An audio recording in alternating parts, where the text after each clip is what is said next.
Tale of the tape. When Leila TC Malsawmkimi North Van Lai Pai ania. Kumsawm pasari keji somli pakua fingale in cheese ni ania. In Lalnunthari champai tuipui. Kumsawm pakua thau ani kumsawm pakua ania. Keji somli pakua thau ania fingale in chikhat ani thung ani.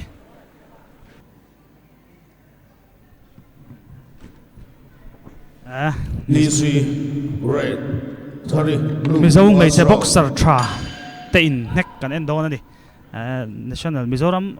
foi enga mozat lo timing tha to tu te ania national level a gold pani north east level up gold pathum lo la to TC Malsawmkimi North Van Lai Pai nia sen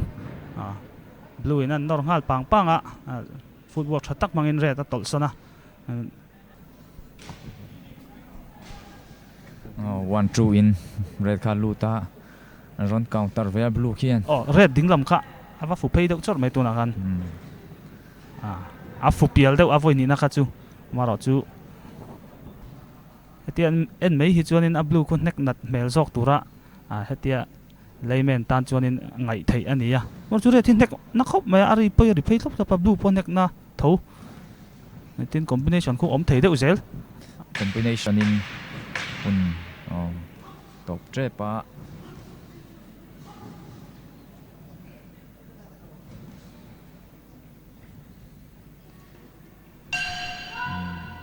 free stop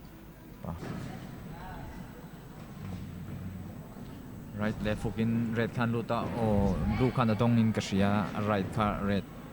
on to blue come on aron full ta atin alek khong thakop maya kuti national level apo gold pani lato ania chuwang chuanin vai enga mozat alo tukdal to tina nia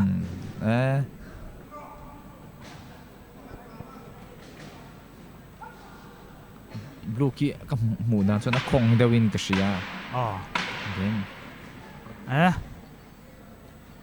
referee na break nuwa khanin ava vai zewa nalu tuklo khan poi tham chu ni lo nangin an question ani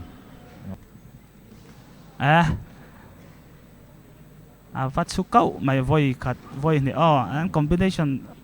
kha break they can in tol kianga in nek le ngal tur khan ni kha pakhat kha lo in ring chia lo dewa va tukman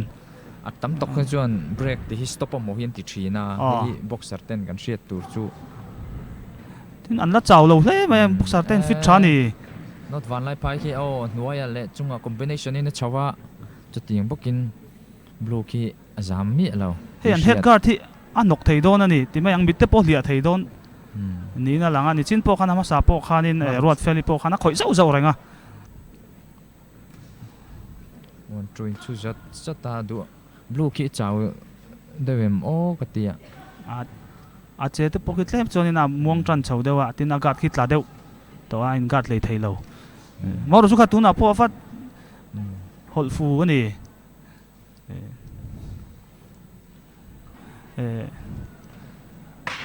ani blue po hian at khel thei viau tho ani